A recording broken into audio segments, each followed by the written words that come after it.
ese repaso.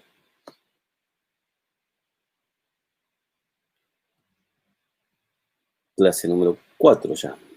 4 o 3, 4. 5 en realidad, no es la 4, perdón. Otra vez la re. Bueno, comencemos.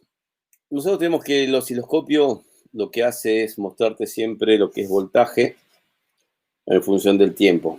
Donde vos el tiempo, tanto el voltaje como el tiempo, lo puedes manejar con los controles del osciloscopio. Ya que va a haber señales rápidas, señales lentas, y es necesario setearlo, ¿sí? No tiene, de todas las funciones que tiene el osciloscopio para la línea automotriz se usan muy pocas. Y podíamos medir, la vez pasada lo vimos, que, por ejemplo, qué es lo que pasa en el momento de arranque. Si yo tengo el osciloscopio seteado en 5 volts por división y tengo el 0 voltio acá, que también lo puedo modificar, lo puedo llevar para arriba, para abajo. Yo tengo 5, 10, 15, 20, 25, 30, 35, 40, ¿sí? Quiere decir que la tensión de batería, si acá hay 5, acá hay 10, va a estar por aquí. Cuando conecto las dos puntas del osciloscopio, o mejor dicho, la punta y el cocodrilo de referencia de masa al borde negativo de batería, yo tenía esta señal, ¿no? Que le doy arranque, hay una gran caída de tensión, hay unas oscilaciones que tienen que ver con las compresiones, después arranca y se estabiliza. Esto me permitía saber si, por ejemplo, se mantenía por arriba de los 9 voltios la tensión de batería, ¿sí? La tensión de batería, y no pasaba esto, por ejemplo. Si yo me encuentro con esto, es que hay una gran caída de tensión.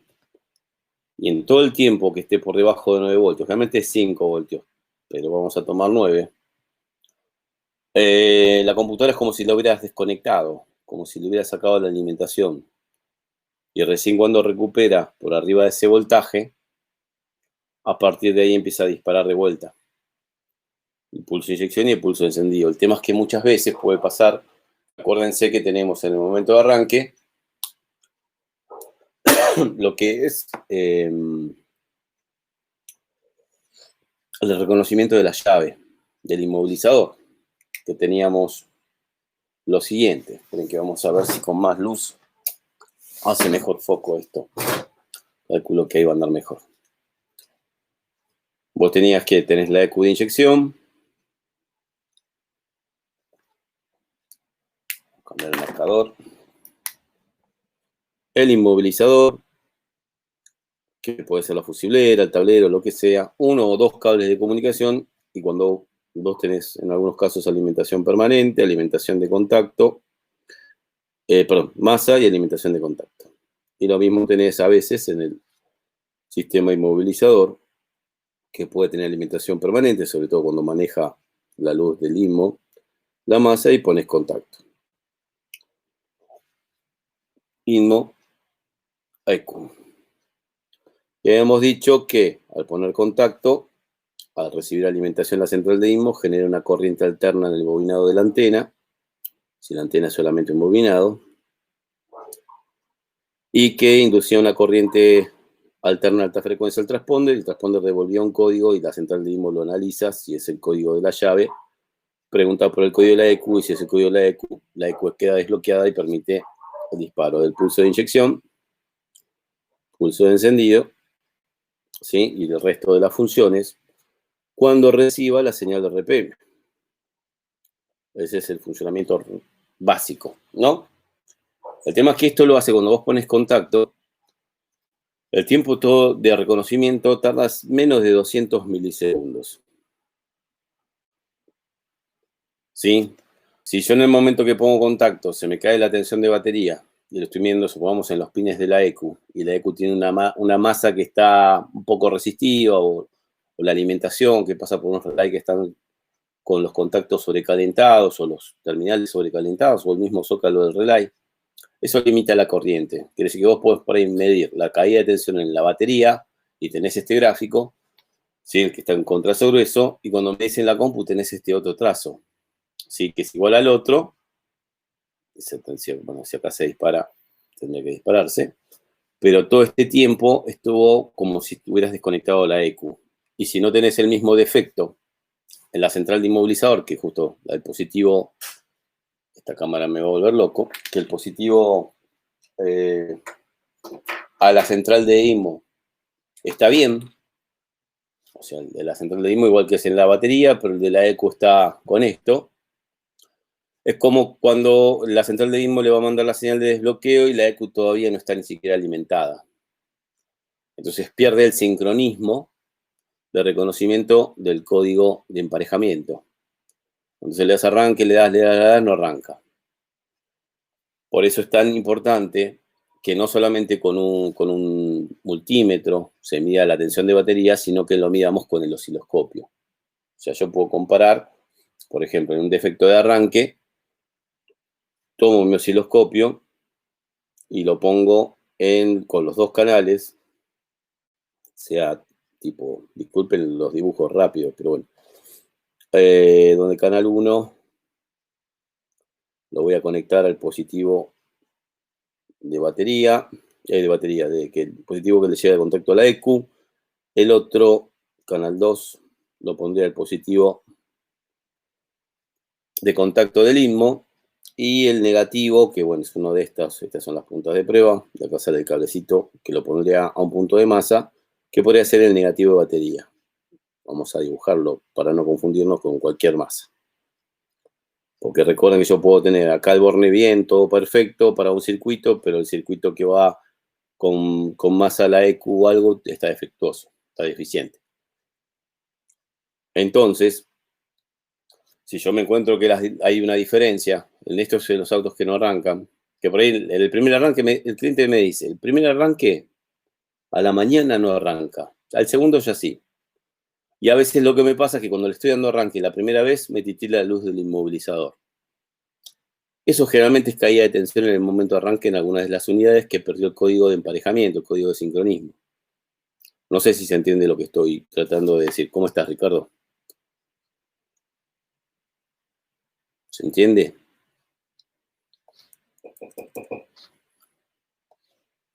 Bien. Entonces son pruebas un poco más específicas para encontrar fallas raras que generalmente no es que ande entre cilindros o que directamente no arranque, sino que hace fallas específicas. ¿Sí? Solamente en el momento de arranque en frío. ¿Por qué en frío y no, o no en el segundo arranque? Porque en frío de un día para otro, por ejemplo, parado el motor, no, el aceite está drenado en el cárter, el motor, las piezas están más frías, le cuesta más al motor de arranque y el motor de arranque justamente provoca una caída de tensión mayor. En caliente ya gira más fácil, entonces la caída de tensión ya no afecta a este tipo de defecto. Es uno de los posibles. También tiene que ver mucho cómo el INMO trabaja con la ECU, porque hay excepciones, no podemos generalizar en todo, no todo funciona igual, no fue el mismo ingeniero que desarrolló los software de las unidades de control de los autos en todos los autos del mundo. Entonces en alguno puedo haber hecho de que, bueno, reconozco la llave es correcta, reconozco la ECU todavía está sin alimentación, porque estamos hablando de que esto sucede en 200 milisegundos, reconocimiento de la llave y el reconocimiento de la ECU, y de acá a acá por ahí hay un segundo. ¿Está? Desde que le das arranque hasta que el motor arranca, en una buena batería tenés 1 segundo, 2 segundos, 3 segundos, 4 segundos. O sea, esto se puede prolongar. Si el motor cuando le das arranque tarda 4 segundos, ¿sí? Puede estar pasando esto. ¿Correcto? Mucha caída de tensión. Recuerden que cada una de estas oscilaciones es la compresión de cada cilindro. Por supuesto va a haber muchas más. ¿Sí? Por segundo se hizo una, 2, 3, 4, 5, 6 compresiones. Bueno, estamos girando muy lento, digamos. Todo se puede analizar y todo pasa indirectamente por las matemáticas. ¿Sí? Esto está desarrollado por un software que trabaja con números. Y la electricidad también es parte de eso. ¿Sí? El famoso número binario, el mundo binario. Todo se puede transformar en ceros y unos. Entonces, si la ECU no está alimentada a un lapso de tiempo, porque está debajo de la tensión límite, se me desincroniza. Si este fuera el momento que la central de IMO, si fuera el trazo grueso, que es el que estaría midiendo acá, que ese es el canal 2, dijimos, del osciloscopio, y este es el canal 1, medido en los pines de la EQ, me está dando el por qué no arranca. Ahora, ¿puedo probar dándole un positivo directamente a la batería? Si vos venís con el positivo de batería y decís, bueno, agarro un cocodrilo con un cablecito y lo mando directamente acá. Y pruebo si arranca. Tampoco. Tendrías que poner un positivo acá que sea de contacto. No puedes poner permanente, porque si dejas alimentada la computadora permanente y la central de IMO recién se habilita en contacto, otra vez se me desincronizan las señales. Como les dije, hay excepciones. Hay veces que el IMO reconoció la llave, va a comunicarse con la EQ no da ningún diálogo, entonces queda mandando permanentemente, ¿sí?, la solicitud del código de emparejamiento. 1, 2, 10, 100. Y otros no, lo piden una vez, 2 veces, 3 veces, 4 veces, listo, no se conectó, queda inmovilizado. Y generalmente en algunas EQs también viene acompañado este defecto, ¿sí?, que terminan programando llaves y no tiene que ver con eso. Reprogramando las llaves. De que a veces arranca, a veces no, me queda a veces tirando la luz del IMO y es una señal débil de la antena. Bueno, todo eso se analiza. Pero tiene que ver con este nivel de atención en el diagnóstico. Bueno, punto número 1, ese. O sea, no solamente vamos a tener, a ver si podemos poner la presentación ya, calculo que sí. Vamos a compartir el archivo. Creo que les apareció un cartelito arriba a la izquierda. ¿Sí? 9AM no, este es de otro curso.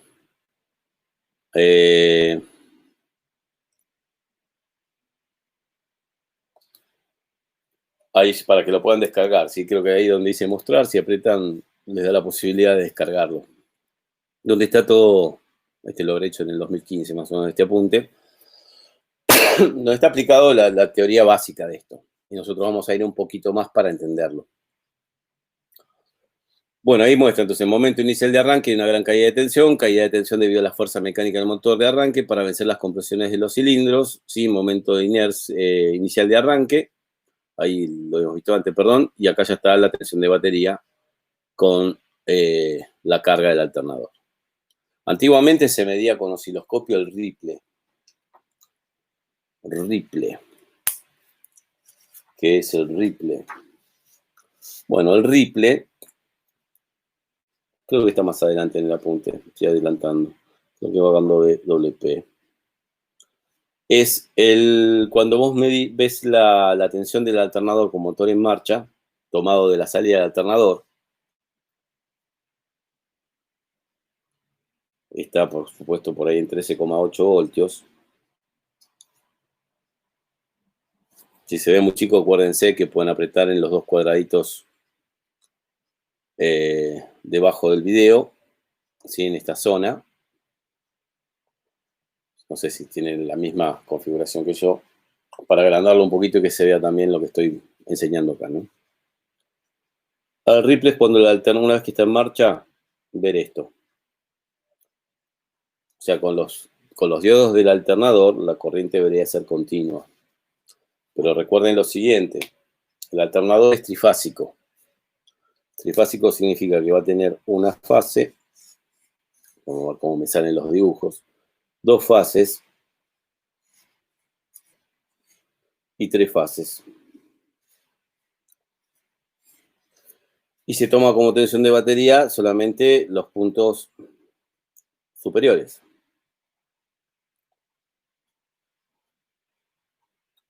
Serían un poquito más parejos que esto, ¿no? Pero bueno, intenté dibujarlo lo mejor posible. Entonces, de todo esto solamente queda la parte de arriba. Y eso lo rectifica justamente los diodos del alternador. Vos fíjate que si hubiera un diodo que estuviera abierto, una fase no estaría, entonces tendrías esta señal.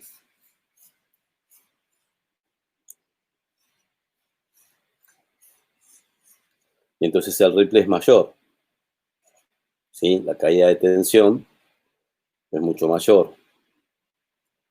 ya les digo, sería un poco más parejo en la realidad de lo que yo lo hice. Entonces el ripple del alternador es una cosa que también se puede tomar con osciloscopio. No vas a ver toda la forma de las tres, porque esto lo vería solamente si, por ejemplo, no tuviera diodos. Si tiene diodos, que solamente los, digamos esto. Bien. Y cuanto más grande es el ripple, bueno, más defectos provoca.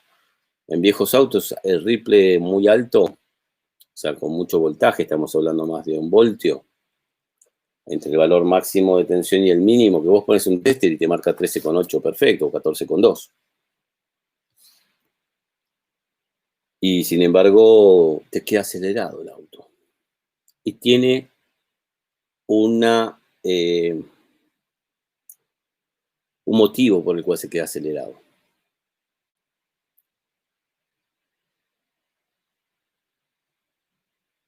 Siempre que, ahí está la pregunta de Ignacio, dice si eso lo vamos a ver siempre que el auto esté en marcha o solamente cuando el alternador tiene un defecto. No entendiste. Perfecto, lo expliqué mal.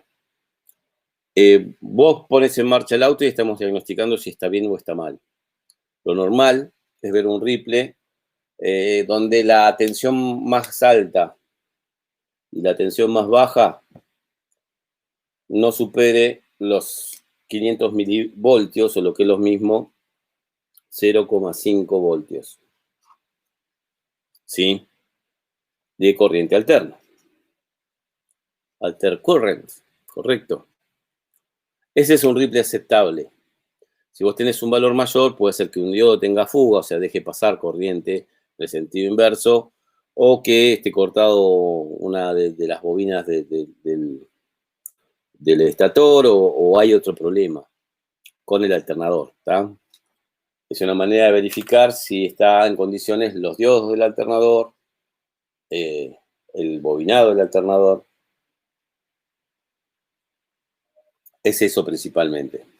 Entonces, el efecto lo que vamos a ver cuando está cortado, por ejemplo, un diodo, es que se cae la tensión porque falta una de las tres ondas. Acá hay una primera, acá hay otra segunda y faltaría la tercera para hacer que digamos, estas montanitas que tenemos acá arriba den algo similar a una corriente continua.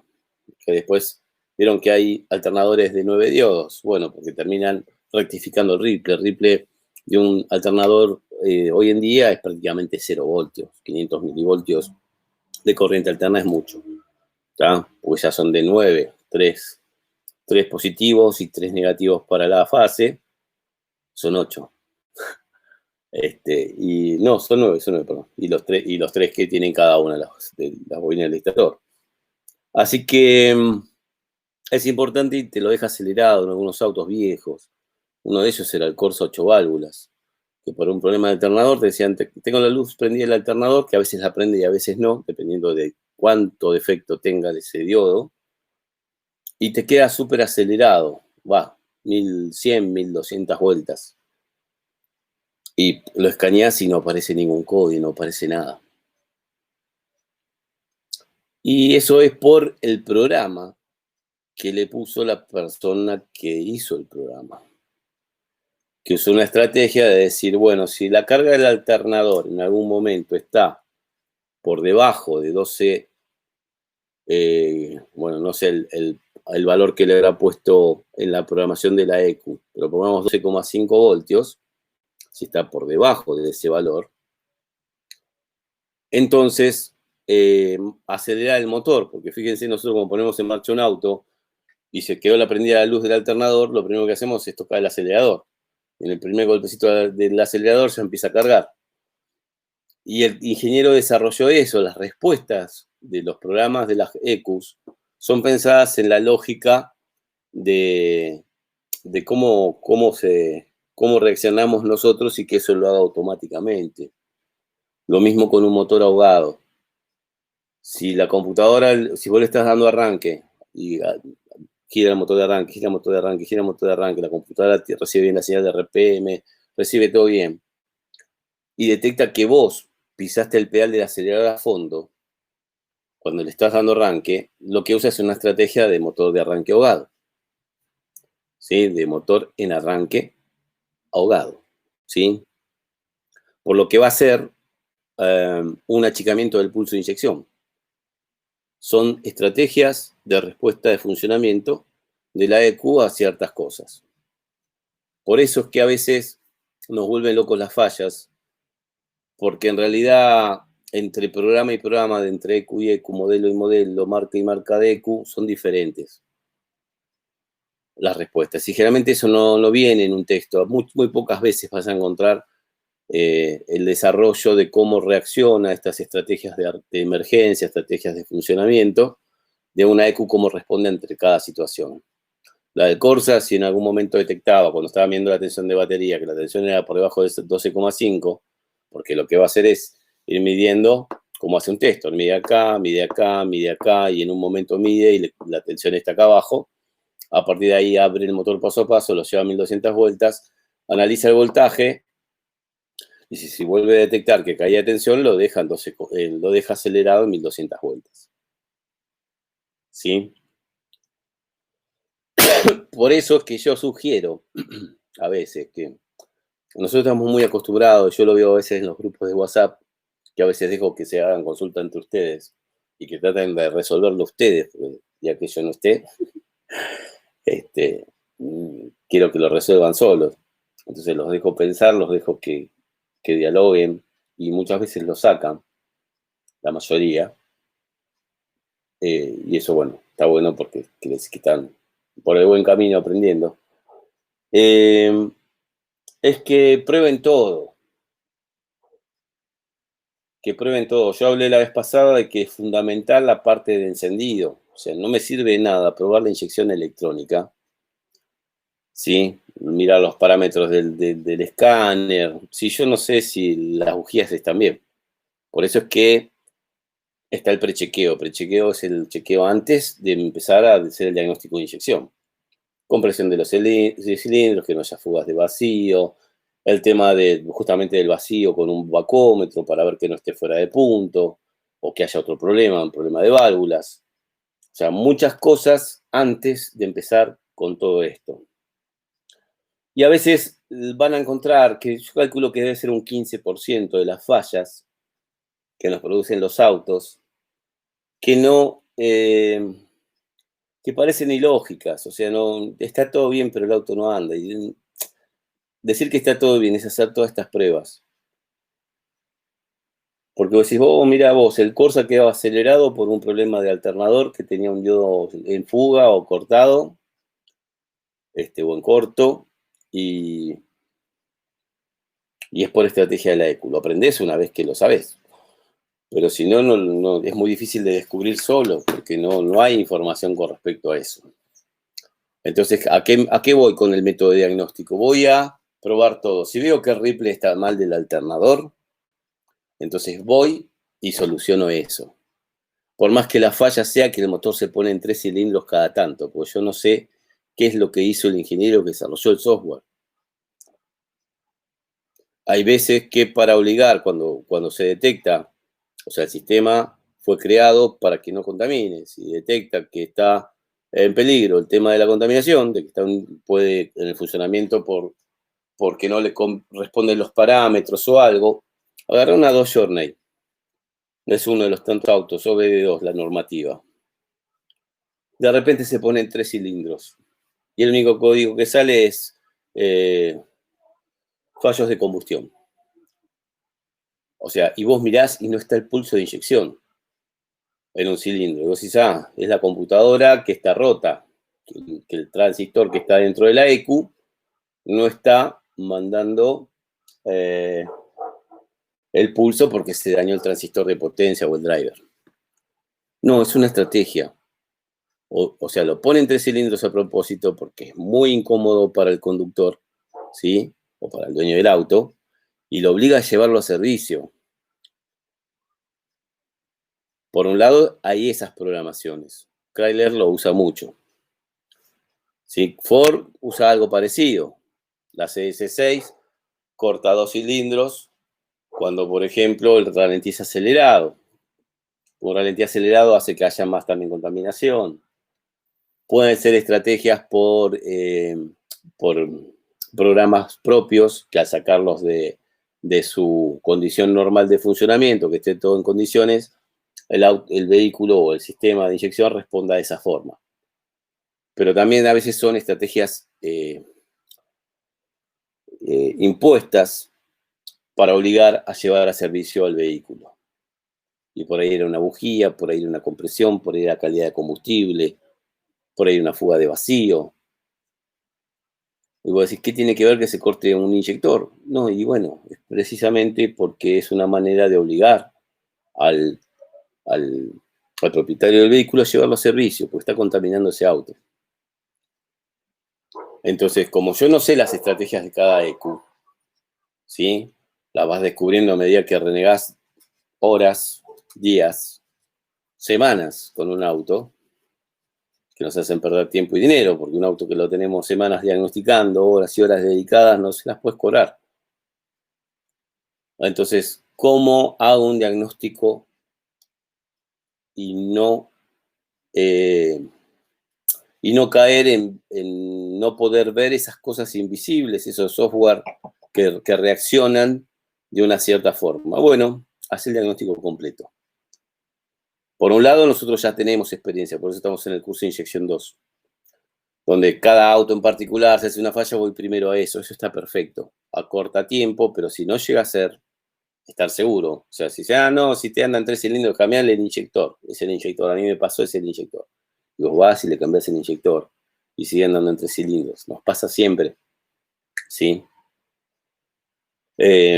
Puedo ir a ver si el pulso de inyección en ese cilindro está, si el pulso de encendido está, si la bobina está generando una chispa, el buen secundario de encendido, y si está todo bien, y sin embargo ese cilindro no tiene combustión, o te sales de ese fallo de combustión en tal cilindro siempre, sí, puede ser el inyector. Sacalo, cambialo de lugar si querés, borrar los códigos, borrar parámetros de actuación, volver a arrancar y volver a probar ahora si el fallo de combustión se fue a otro cilindro.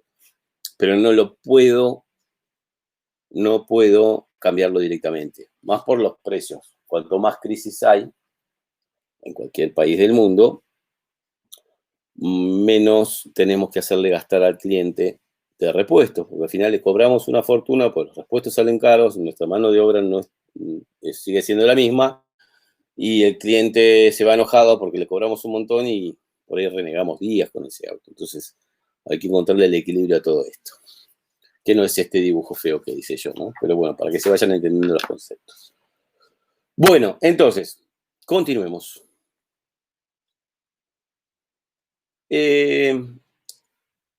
Si yo quiero ver bien, o sea, tengo que agrandar lo más posible la imagen en pantalla para ver justamente qué es lo que pasa con el arranque. Fíjense que, por ejemplo, acá yo puedo ver que de la primera compresión fue la que más duró y después ya se ablandó un poco. Esto es porque el motor estaba frenado, cuando está frenado tiene mucho consumo, eso provocó la gran caída de tensión, que puede llegar por debajo de 6 voltios. Mientras sea un pico nada más, no pasa nada. El tema es que no quede en las ondas estas, las caídas de tensión por vencer cada compresión de cada cilindro, por debajo de la línea de los 9. Y no siempre es la batería. O sea, la batería está descargada o la batería está mala. No, tenés que revisar los cables, que los cables no estén subtratados, oxidados, los puntos de masa, los puntos de positivo. Hay que agregarle masa y volver a hacer la prueba. La masa al motor, del negativo de batería a la masa del motor, nosotros lo hacemos, pero generalmente no lo visualizamos. El auto no arranca, le cuesta mucho arrancar. Perfecto, dale masa directo. Le das arranque y arrancó. Está bien, es una prueba válida, pero muchas veces nos pasa que son casualidades.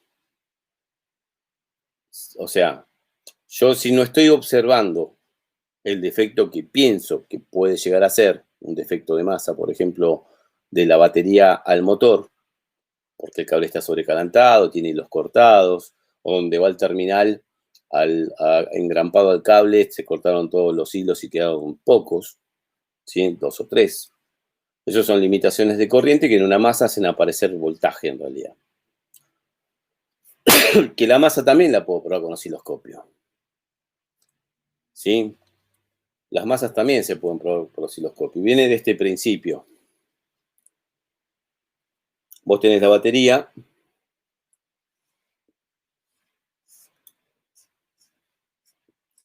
Negativo, positivo, y vamos a un circuito sencillo como si fuera una lamparita, que puede ser cualquier cosa, cualquier circuito.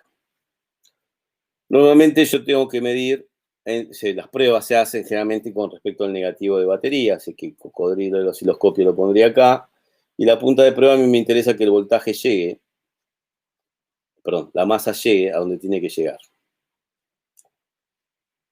Si yo tengo un osciloscopio de 2 canales y voy a probar que el positivo y negativo de una computadora de inyección, por ejemplo, convendría usar canal 1 qué sé yo, negativo o en el positivo y el canal 2 en el otro. ¿Sí? Esto va al osciloscopio. Porque a mí me interesa que llegue acá, con canales separados. ¿Sí? Entonces, yo voy a tener los dos gráficos. Pongamos que acá está el 0 del canal 1, 0 voltios. Y acá está el 0 del canal 2, 0 voltios del canal 2. Y lo tengo en 5 volts por división. Así que puedo ver perfectas las dos señales. Bueno, el masa es masa. O sea, entre masa y masa va a haber masa. O sea, lo ideal sería una línea horizontal. Si pusimos el 0 volt acá, lo vamos a hacer acá. Mientras le das arranque en cualquier condición, en un momento que haya consumo. No sirve de nada probar una masa desconectando el componente. No puedes conectar la lamparita y ver si le llega masa. Tenés que dejar la lamparita puesta y ver qué pasa con la masa.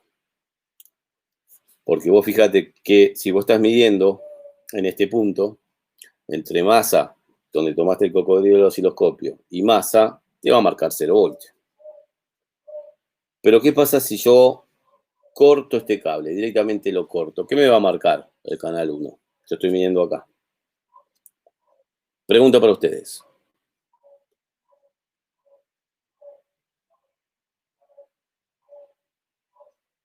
Están todos ya cenando. Positivo por retorno de, en este caso, el filamento de tungsteno de la lamparita. Quiere decir que una masa perfecta me va a estar en la línea de 0 voltios, pero una masa malísima va a estar en la línea de tensión. O sea, circuito abierto. Pero de ahí están todas las condiciones posibles. O sea, puedo tener 1 voltio, 2 voltios, 3 voltios, 4 voltios, 5 voltios o la tensión de batería en la masa. Y si es una condición variable, como es en el momento de arranque, que bueno, hay un gran consumo de motor de arranque en un momento y después cambia, la masa en el momento de arranque tiene que estar bien igual. ¿Sí? Tiene que seguir siendo masa. A lo sumo puede ser que cuando le vas al arranque haya un pico de tensión hacia arriba, ¿está? Pero muy pequeño, no puede haber voltaje en la masa. El voltaje en la masa es un retorno de positivo, porque el positivo es más fuerte, porque la masa es deficiente.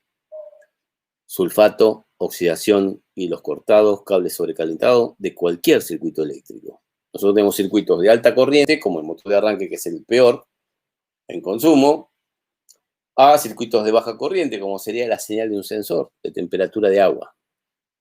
La masa es masa y siempre va a tener que ser masa. Si me aparece un voltaje o en condiciones cambiantes, en el momento de arranque, o un pulso de inyección, que el pulso aparece, desaparece, un pulso de encendido, hay que analizar qué pasa con la masa. Bueno, la masa sería pulsante en ese caso, que es el pulso de inyección en el caso de estar mirando eso, y qué pasa con el positivo. Bien, entonces, siempre tengo que hacer todas las pruebas. Y esto es fundamental porque fíjate que la computadora, supongamos que no fue una lamparita, que fuera la computadora de inyección, la computadora tiene que entregar después más a los inyectores, bobina, motor paso a paso, mariposa motorizada, relays, electroválvulas de purga canister, por ejemplo. Y si la masa de entrada es mala, olvídate. Entonces, siempre hay que hacerlo en el momento de consumo. No me sirve de nada probar en contacto las masas. Salvo que, si el auto no arranca, por ejemplo, vamos a lo siguiente, vamos a ordenarnos un poco. Si yo tengo que un auto no arranca, pongo el escáner y no se conecta, entonces sí, en ese caso yo las pruebas las hago en contacto, a ver si le está llegando buena masa en contacto. si le está llegando bien el positivo en contacto, porque en contacto es donde aparece la primera falla, que es que no se conecta ni siquiera el escáner. Pero si es una falla de que lo acelerás y en un momento se corta, se tiende a parar o se para directamente, yo tengo que ver en esa condición qué es lo que pasa con la masa principal de la EQ, con la alimentación principal de la EQ. Y así arranco. No son mucha cantidad de pruebas. Uno dice, no, pero van a ser 1000 pruebas que tienes que hacer si vas a ser tan quisquilloso en probar cada cosa en particular. Va a depender de la falla. Uno con la experiencia que ya tiene, ¿sí? Ya puede ir a un sector, pero a veces voy a ese sector y ese sector de la parte de diagnóstico está bien. Y es ahí donde me pierdo. Digo, está todo bien, pero el auto no arranca o no anda o no acelera o acelera y se tiende a parar o falla o regula desparejo. Siempre que vaya a medir, tengo que estar en el momento de la falla. ¿Sí? Midiendo en el momento de la falla, cosas que incluso uno, por lógica, piensa que no están relacionados. Pero vuelvo a repetir, como habré dicho en alguna clase, la lógica no es la nuestra. La lógica es de la persona que programó a la EQ. Entonces, la respuesta del sistema tiene que ver con la programación de la EQ. Fíjense que incluso hoy en día existen software que me parece una animalada, pero bueno, que si el auto tiene una falla, donde sale el MAF siempre, por ejemplo, hablemos de un auto que tiene MAF, que vos puedas, dice que te borra el código de falla, o sea, no sale más, o sea, en realidad le cambias el programa de tal forma de que no tenga que utilizar la señal del MAF, porque justamente si la computadora detecta un problema en ese sensor, no solamente prende la luz de check, sino también que limita la potencia.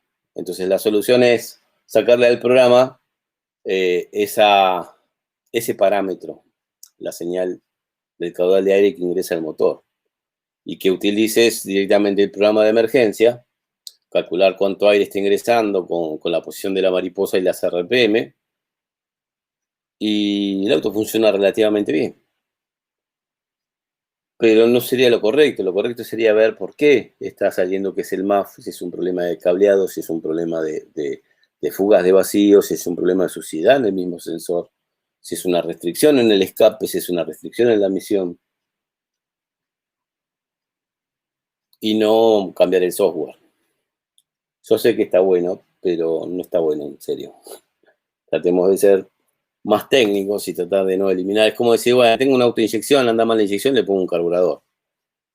¿Sí? Soy cerrajero y el auto no arranca y lo desinmovilizo. No, no es normal. ¿Tá? Entonces vamos directamente a ver cada cosa en particular. Bien, continuemos. Bueno, ahí dice, bueno, caída de tensión de la batería por debajo de lo normal en el momento de arranque, cuando ves, ahí estaba hablando del límite de los 9 voltios, hoy en realidad el límite son los 5, porque todo adentro de la EQ funciona con 5 voltios o incluso hay cosas que funcionan con 3,3. Vos sabés que dentro de la EQ, si vos tenés la EQ, cuando vos entras con los 12 voltios, va a pasar dentro de la EQ a el regulador de voltaje. Y no le importa el regulador si entran 5, 7, 10, 12, 15. Siempre van a salir 5. Y esos 5 van a ir al microprocesador, a las memorias si tuviera. Y por supuesto que también tiene más. Entonces no importa que haya 7 voltios en algunas compus, que esto va a funcionar. Lo que pasa es que con 7 voltios, ¿cómo haces para energizar una bobina de encendido? O generar suficiente campo magnético en un inyector para traer la aguja y producir el paso del combustible hacia el motor, la pulverización. Pero en lo que se refiere a la EQ, muchas veces no.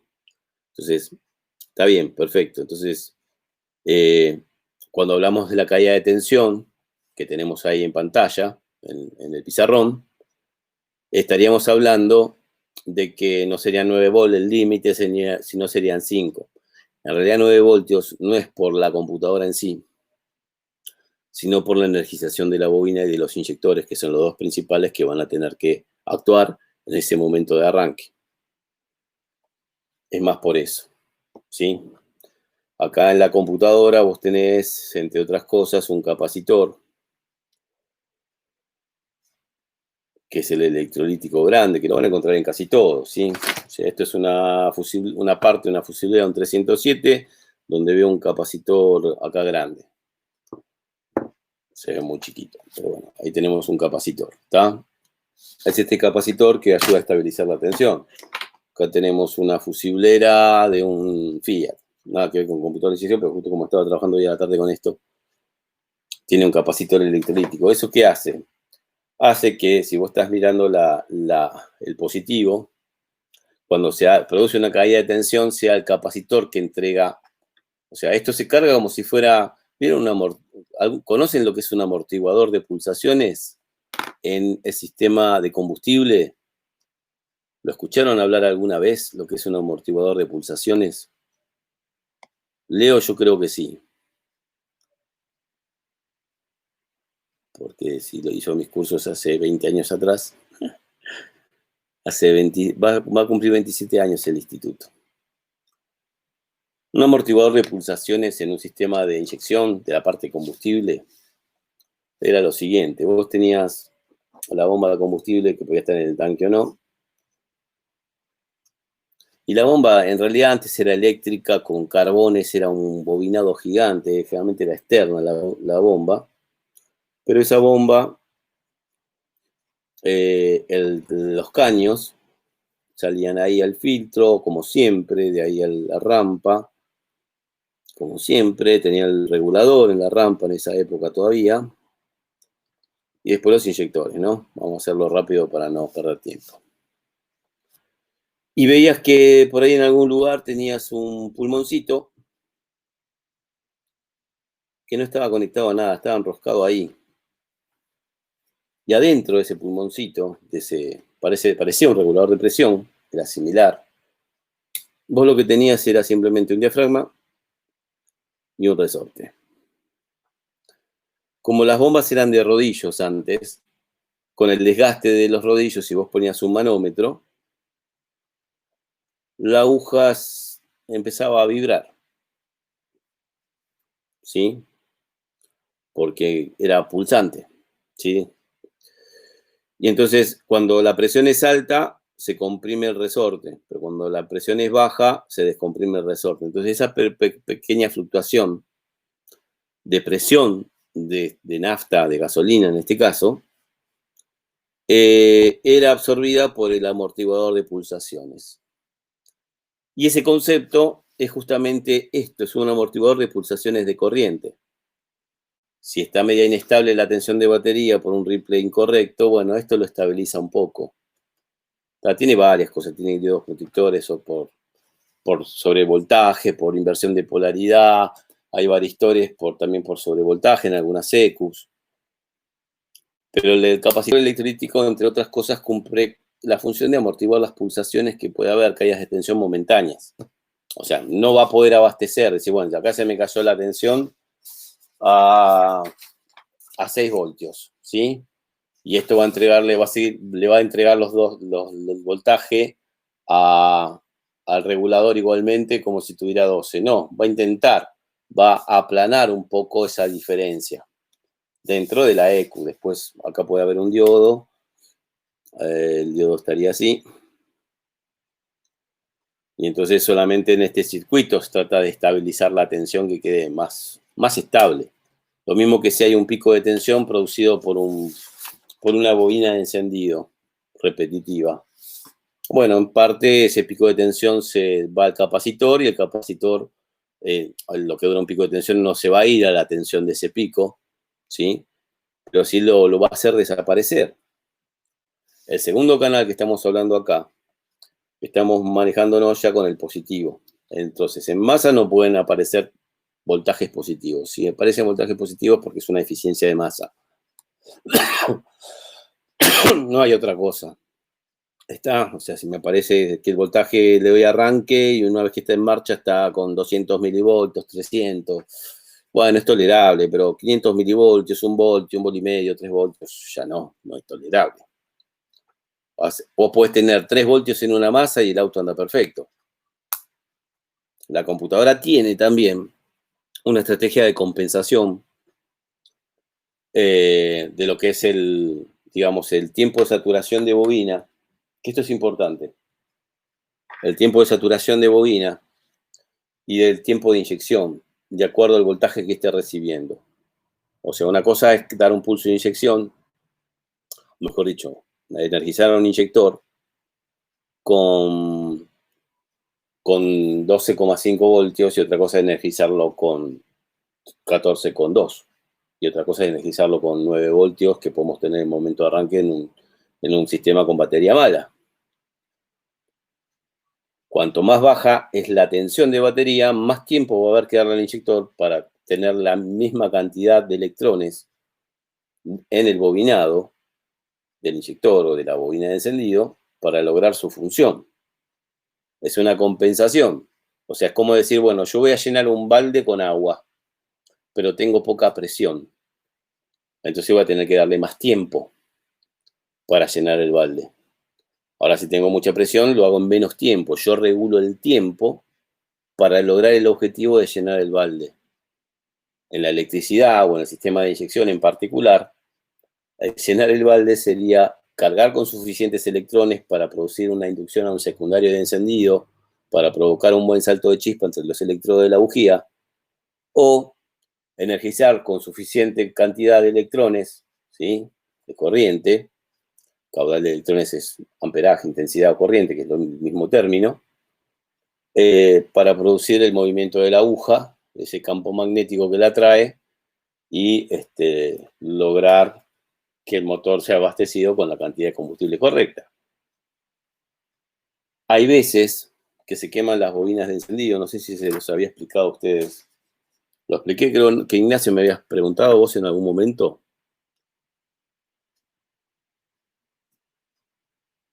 Correcto, Leo, en la línea de combustible, perfecto.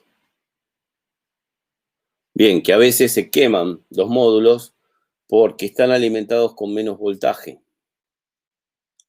La computadora de inyección, fíjate, pongamos los dos ejemplos antes de proceder con esto. Pongamos el ejemplo de que está bien. Vamos a uno que la computadora maneje un módulo externo. Bueno, son pocos, es lo mismo, va a ser exactamente lo mismo. En el caso que maneje un módulo externo, va a pasar lo siguiente. ¿Por qué se quema el módulo externo?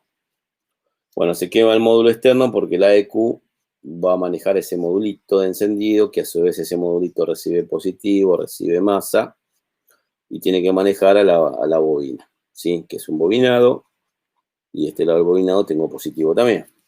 La EQ también tiene su positivo, tiene su masa, y necesita, para que generar la señal del módulo de encendido, necesita, por supuesto, la señal de RPM, sea Hall, sea inductiva, sea óptico, sea lo que sea. Lo que va a mandar es un pulso de duración, perdón, es un pulso, sí. Los pulsitos que da de la compo el módulo no llegan nunca ni siquiera a 5 voltios, son más bajos. ¿Sí? Esos serían los pulsos. Y esto, la duración del pulso es lo que después va a ser la duración de lo que sería, o sea, si yo pusiera, por ejemplo, un osciloscopio, siempre donde llegan las señales, o sea, la señal sale de la EQ, llega al módulo de encendido, se mide ahí. Y el otro lo mido donde llega la bobina de encendido, ¿sí? O si estoy analizando el módulo, podría hacerlo acá, es lo mismo en este caso. El tiempo no va a cambiar. Siempre con respecto a masa. Acuérdense que de los dos cocodrilos que tienen los dos cables es uno solo, porque dentro del osciloscopio se juntan, así que ni lo conecto a ningún lado. Si este lo tengo puesto masa, el otro ya automáticamente está puesto masa. ¿Sí? Y en esta prueba, vos vas a tener que, supongamos que este es el canal 1 y este es el canal 2. Entonces vos venís, en canal 1 tenemos el pulsito chiquito. Pongamos que acá está el 0 del canal 1 y acá está el 0 del canal 2. 0 voltios. Entonces vas a tener que los pulsos son positivos y duran un cierto valor, ¿sí?, un cierto tiempo. Depende el tiempo para lo que es encendido es igual sin importar las RPM. El tiempo de saturación de bobina para lograr una buena chispa, una buena inducción al secundario, es siempre el mismo, no tiene que variar. Variaba cuando era un distribuidor con platino, que a mayor velocidad de rotación tenía menos tiempo, cada vez menos tiempo, ¿sí? Para saturar a la bobina, porque a mayor velocidad vas a tener menos tiempo cada pulso de la apertura y cierre de un platino. Por eso que desapareció eso y se puso el encendido electrónico que mantiene constante el tiempo de saturación, porque vos no tenés que mejorar la chispa en altas RPM, vos tenés que hacer que la chispa sea igual en todas las condiciones, que sea buena siempre. Y el distribuidor con platino no lo podía hacer, por eso los 8 cilindros a platino, y si no estaba exactamente bien regulado el platino, con todo perfecto en el primario y secundario encendido, era un desastre. ¿No? Está bien, acá en la Argentina, 8 cilindros, muy pocos, nafteros, ¿no? Gasolero menos. Y en el secundario de encendido, sería el canal 2, este es el 1, vos tenés el retorno de tensión, supongamos que tenemos el atenuador de la punta del osciloscopio por 50, y cuando está el pulsito positivo, vos acá vas a tener el pulso de masa, vas a ver el pulso de positivo en la de baja corriente al módulo, acá vas a tener una masa de alta corriente, y tenías esto en un bobinado primario, ¿sí? Si la EQ tiene un defecto de masa o un defecto de positivo, de tal forma que la diferencia de potencial entre estos dos puntos, si vos sabés que si vos tenés, te entran 11 volt y la masa con respecto a masa 0 voltios, vos vas a tener 11 voltios. Pero si vos tenés 12 voltios y la masa tiene 1 voltio, vas a tener también 11 voltios. O sea, siempre es la resta de los voltajes que aparecen acá con respecto digamos, al elemento que abastece de tensión al sistema, que en este caso es la batería de encendido. Si acá en la masa vos medías entre masa y masa y tenés 3 voltios, ¿sí? La diferencia entre esto, si tenés 12 acá y tenés 3 acá, ¿cuánto va a ser? ¿Cuál es el voltaje real que está siendo alimentada la ECO? Perfecto. ¿Está? El problema de este cálculo es que si, bueno, yo pruebo acá y tengo, con el tester me marca que tengo 0,2. Y acá tengo, en motor en marcha, tengo 13,8. Tengo 13,6 voltios, está perfecto. El tema es que esto es un dibujo. Pero si yo lo tuviera que llevar a la realidad, en el momento de arranque, por ejemplo, vos el pulso lo tenés muy separado uno del otro. Por ahí el pulso este dura, en el momento de arranque te dura 6 milisegundos, vamos a poner. ¿Sí? Y todo el tiempo que hay entre pulso y pulso hay que sacar la cuenta, pero por ahí son 200 milisegundos. O sea, 6 milisegundos con pulso de positivo, que es el que va a energizar al módulo de encendido, para que maneje la base de un transistor que le va a dar masa el mismo tiempo, ¿sí? El mismo tiempo en este caso, al primario de bobina. Y después, 200 milisegundos después pasa eso. O sea, tengo el otro pulso a otro cilindro o el mismo cilindro, dependiendo de cómo sea el sistema de encendido. ¿Sí? La distancia entre pulso y pulso va a depender si es una sola salida para los cuatro cilindros, son dos salidas para dos bobinas, que las bobinas manejan por secundario abierto a los 4 cilindros, las 4 bujías, o tengo una salida para cada cilindro. O sea, esos son los tiempos, cuanto más separados sean la cantidad de cilindros que maneja una salida, ¿sí? Si es una salida vas a tener un montón de tiempo. ¿Está? Entonces, ¿qué va a pasar? La generación del pulso positivo por parte de la EQ para manejar a la bobina, no pasaría nada. Porque, ¿a qué me refiero con que no pasaría nada? Si acá hubiera 11 voltios llegando, cuando en realidad tiene que haber en marcha 13,8, lo que hace la computadora es, bueno, si hay 11 voltios de alimentación, yo voy a tener que agrandar el tiempo para que haya más tiempo de carga, ¿sí? En el primario de bobina, para que cuando produzca la inducción tenga suficiente potencia para hacer saltar la chispa en condiciones. Entonces tiene una compensación. A menor voltaje, mayor tiempo de saturación. A mayor voltaje, menor tiempo de saturación para lograr siempre un equilibrio en la calidad de chispa. El problema es cuando vos tenés una tensión baja por un defecto de masa o alimentación en la EQ, pero en el módulo está bien. O sea, vos por ahí acá tenés 13,8, tenés 11 voltios entre este y este, que te hacen que andes 6 milisegundos para hacer esa compensación, pero el módulo está siendo alimentado con 14,2 voltios. Entonces tenés la condición de un excelente voltaje, que por ahí con este voltaje el tiempo de saturación que necesitaría el módulo sería de 2 milisegundos en vez de 6. ¿Sí? Porque con 2 milisegundos y este voltaje yo ya energizo bien al primario de bobina. Pero como la EQ, esto también es por programación, otra vez caemos lo mismo. ¿Por qué responde así? ¿Por qué se me quema el módulo? ¿Por cómo lo diseñaron? ¿Está? Estos son ingenieros que desarrollaron el sistema y por ahí no tuvieron en cuenta que esto no quiere decir que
a ver.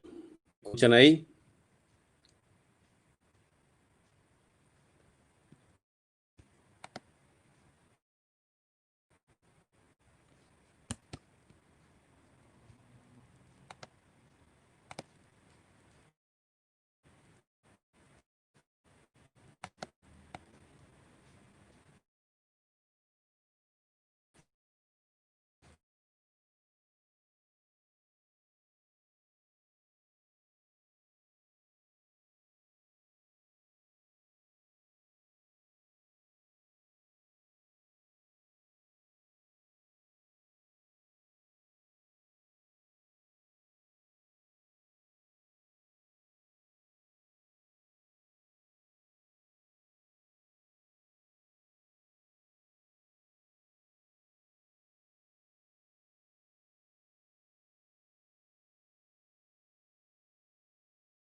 Nada, estoy, ¿eh?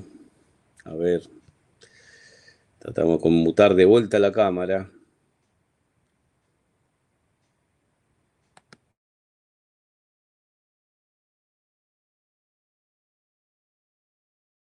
Vamos ahí, a ver. Estoy yo todavía ahí. Bueno, ahí me escuchan. Ahora sí. Estoy yo dos veces. El otro soy yo también, que no sé qué hago ahí. Pero bueno, continuemos. A ver, no lo puedo sacar el otro, ¿sí? Ahí se fue solo. Bueno, perfecto, continuemos. Se ve que hubo un problemita con el servidor de internet. Disculpen. A veces sucede. Entonces, lo que sucede en este caso en particular es justamente el hecho de que la computadora calcula un tiempo de saturación de bobina, el tiempo de excitación al módulo, que tiene que ver con, de acuerdo a la corrección que hace por el voltaje que está recibiendo la EQ. ¿Sí? Y el módulo en realidad tiene buen voltaje, pues si tuviera el mal voltaje en los dos, estaría perfecto, que es lo que pensó el ingeniero. Pero nunca contempló que podía tener más voltaje por un defecto de masa o alimentación a la EQ y que ese defecto no esté en el módulo de encendido. Y viceversa. Supongamos que el módulo es el que tiene 11 voltios por un defecto de masa y los cortados, sobrecalentados, sulfato, oxidación en los conectores, y este tenga los 14,2. El tiempo de saturación va a ser 2 milisegundos en vez de 6, porque tengo buen voltaje. Y el voltaje al módulo es poco, entonces no le da la compensación.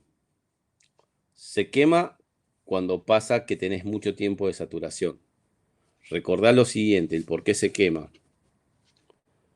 Porque acá no hay una diferencia, digamos, o sea, que esto esté en 14,2 o esté en 11, hay menos carga de electrones, pero lo compenso con más tiempo. Eso sería lo normal. El problema es la corriente, lo que lo quema. ni 14,8, ni 13,8, ni 11 voltios va a quemar nada. El tema es la compensación y la cantidad de corriente que se le manda a la bobina. La bobina dijimos que tiene en la mayoría de los casos 0,5 ohmios. Y eso da en un circuito de 12 voltios un amperaje de consumo, si yo pusiera positivo y negativa de bobina a una batería directa. El amperaje en ese caso, si estuviera midiéndolo con un amperímetro, tendría 24 amperes. Si uso el amperímetro del tester, se quema el fusible, porque la mayoría de los fusibles, de los multímetros, de los tester, son de 10 amperes o de 20. Así que lo estaría quemando y estaría sobrecalentando los cables del tester, haría un desastre. ¿Tá? Y 24 amperes es un montón. El tema es que, como habíamos dicho, si yo pudiera medir en amperaje, eso lo hacía con la pinza amperométrica, yo vería que la corriente va subiendo progresivamente con el tiempo. El amperaje, del momento que se produce la presencia de masa, yo ya positivo tenía, la presencia de masa, en ese momento la corriente va subiendo. Era como llenar un balde con agua, que el balde no se llena instantáneamente. O sea, yo doy la canilla instantáneamente, pero el balde se va a ir cargando de a poco, progresivamente.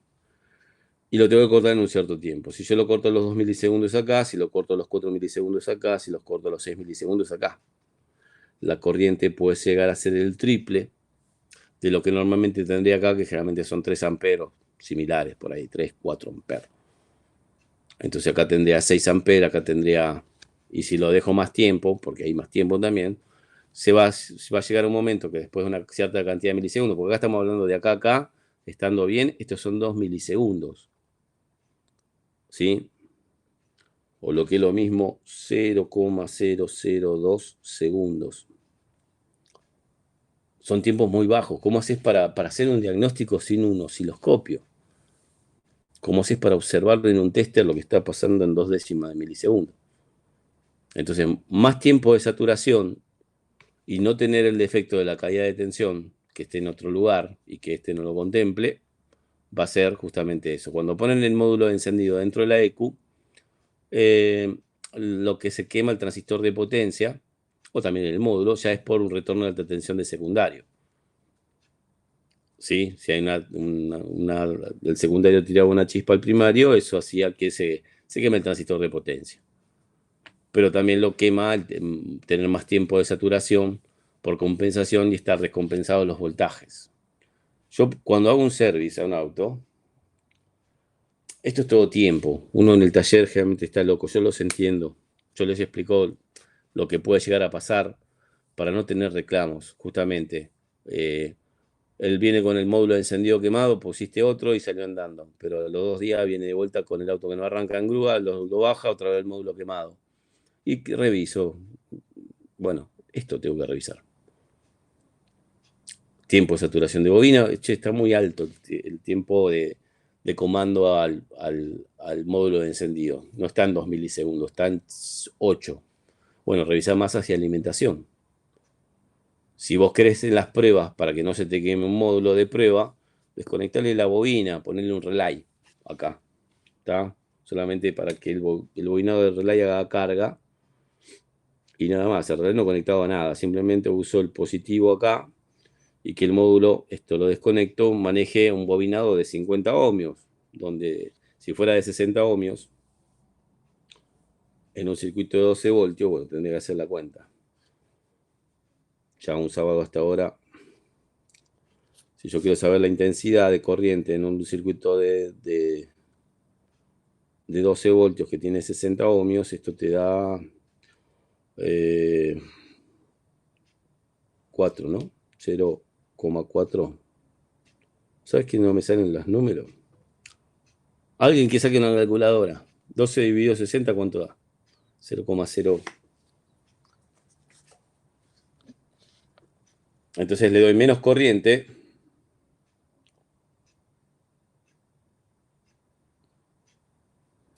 Y eso, 0,2. Ahí está. Muy bien.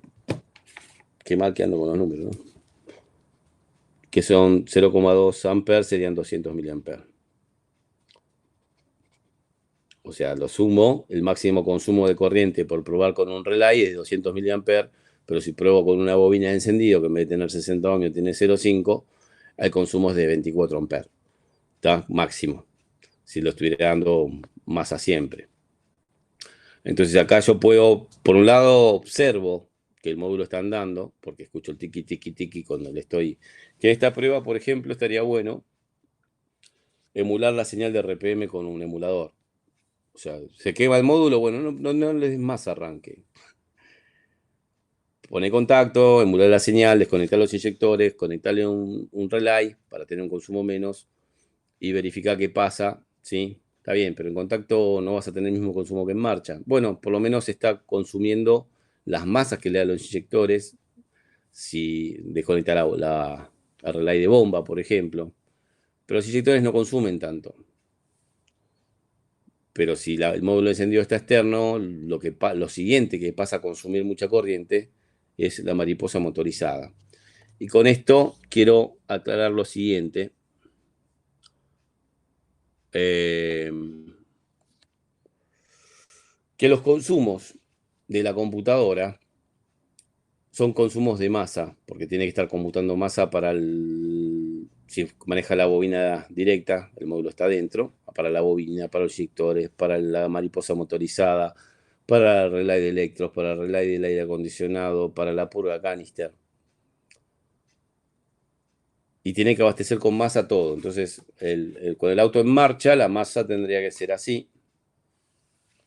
Pero yo lo pongo en marcha entre masa y masa, ¿no? Lo que dijimos antes. Pero yo veo esto, repetitivo.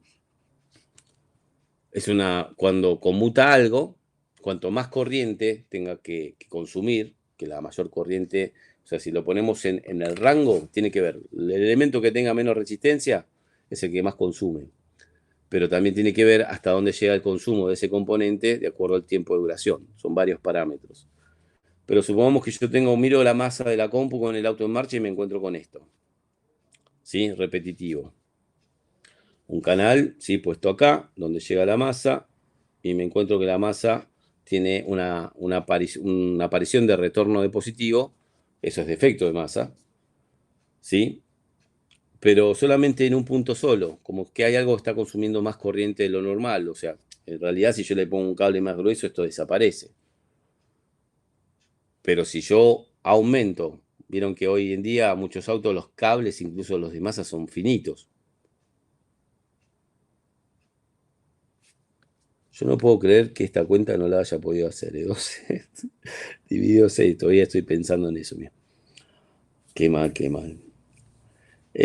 Bueno, el tema es que esto puede ser un cortocircuito de algo acá. Supongamos que la computadora no maneja módulos, sino que maneja bobina. Sí, acá hay una bobina y vamos a poner la otra acá arriba.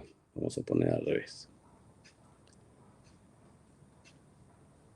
Acá tengo positivo de una bobina, acá tengo, bueno, supongo que puede ser el mismo cable, pero justamente el cableado de positivo se me está tocando con ese. Entonces es un corto, cuando voy a dar el pulso de masa, acá adentro, ¿qué voy a tener? Y voy a tener un transistor en el cual yo tengo que conmutar masa a la bobina cuando la EQ quiera. O sea, esto sería esto, ¿no? Perfecto. Pero me aparece esto y el cable de masa no está malo. En realidad esto indicaría que la masa es mala, no. También puede ser que haya un exceso de consumo en el circuito. Eso va a hacer que se queme esto. Pero puede ser que me dé un chance de que tienen que suceder varias veces que conmute el transistor hasta que tome temperatura y se queme. Pero acá puedo tener un exceso de consumo por esto, o que la bobina tenga varias espiras en corto entre sí, que la resistencia total no sea 0,5, sino que sea 0,4. Y ya ahí cambia, se va a 30 amperes. De 24 sería 30 amperes por bajar una décima de ohmio. Y si se fuera al 0,3 serían 40 amperes. Entonces, mucho amperaje en un circuito que no fue calculado para tanto amperaje, la sección del cable de masa, hace que es tanta corriente que la masa misma puede aparecer un retorno de tensión y no sea un problema de masa. Puede pasar esto. Que es ahí donde habría que combinar justamente lo que sería la pinza amperométrica. Porque si yo en un cilindro, ¿sí? Tengo, sumamos la pinza amperométrica, solamente me va a mostrar esto, ¿no? Pongo en el cilindro 1 y 4, de la bobina 1 y 4, la pinza amperométrica. La pinza amperométrica, acordate, vos tenés la bobina, supongo que fuera esta bobina, con sus 4 salidas, la ficha con sus 3 terminales, el del medio dijimos que era positivo, y después la computadora da 1 y 4 por acá y 2 y 3 por acá.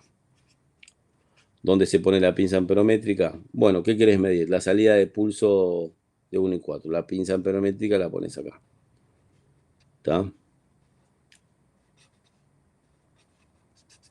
Ahí ponemos la pinza amperométrica y la pinza amperométrica conectada al osciloscopio.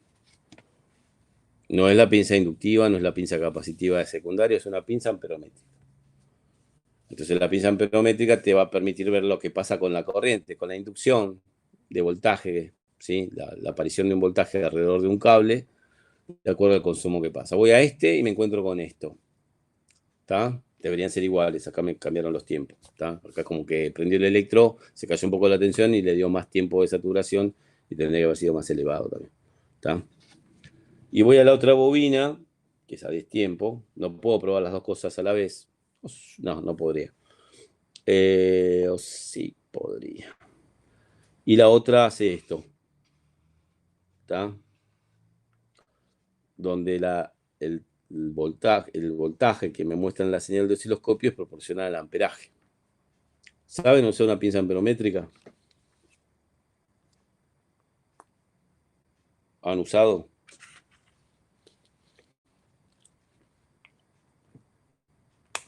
Bien. A ver, tenemos una acá, les muestro. Debería tener una aquí y la tengo ya arriba. Esperen, ¿no? Si llego y no tiro nada.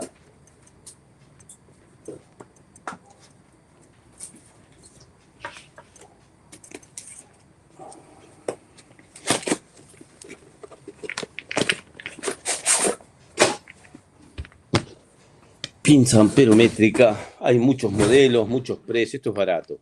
Es lo más barato que hay. Hay pinzas. Hay una que es más chica todavía, que es la que serviría para esto. Ay, me acabo de doblar el brazo. Esto viene para tester, ¿no? Ojo que hay pinzas que tienen display. Esas pinzas no nos van a servir para eso. A ver, tester.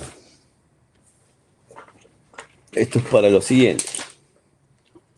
Vos tu multímetro común, cualquier multímetro, estaría bueno que sea uno que tenga velocidad de muestreo, ¿sí? Vamos acá por el reflejo. ¿Sí? Este tiene una velocidad de muestreo bastante rápida. Sacamos los cables. No usamos la función amperaje de esto. Eso es otra cosa, eso es para medir el consumo de un circuito de bomba de combustible, eso que es constante. Pero cuando son pulsos de 2 milisegundos, 4 milisegundos, el tester ya no puede medir amperaje. Entonces, para medir esas cosas, yo quiero saber, si yo quiero saber, por ejemplo, si un filtro de combustible está tapado, veo en el esquema eléctrico si el fusible de la bomba solamente va a la bomba y le pongo la pinza amperométrica a un cable puente en el fusible. ¿Está? Un cable le puedo poner un fusible aéreo. Entonces, si vos tenés el zocalito del fusible, a ver si se entiende lo que quiero decir. No saben el lío que tengo acá. Hoy estuve todo el día renegando entre las computadoras con los virus. Supongamos, esto es de Fiat 500, de Alfa Romeo Mito, pero supongamos que acá está el fusible de la bomba de combustible y es de 20 amperes. Y yo quiero saber si el filtro de combustible está tapado. Saco ese fusible. Me hago 2 terminales pala de estos chiquitos, los pongo ahí con un cable, con un fusible aéreo, ¿sí? Y al cable le abrazo la pinza. Ya está, van a estar los dos conectados, ¿sí? Esto no tiene nada que ver con el teste, suponete que fuera el cable puente. Me hacen a buscar un cable puente. A ver. Un cable cualquiera. Tengo todos los cables hechos, pero no pensaba. Sí, cablecito. Para hacer esta prueba, convenía ponerle un fusible, ¿no? Yo lo voy a hacer directo. No hay que hacerlo directo. Un fusible ahí aéreo. Y acá la pinza. ¿Está? Entonces el consumo de la bomba de combustible es prácticamente constante y acá me va a dar en voltaje un valor numérico, en milivoltios, porque lo que va a captar esto es la inducción de la corriente continua, que es muy baja, a través del aislante del cable. Y las pinzas vienen para poder hacer lo mismo con un motor de arranque que consume 200 amperes, un pico de 200 amperes en el momento de arranque, o algunos de baja corriente. En este caso, esta pinza amperométrica tiene 2 escalas.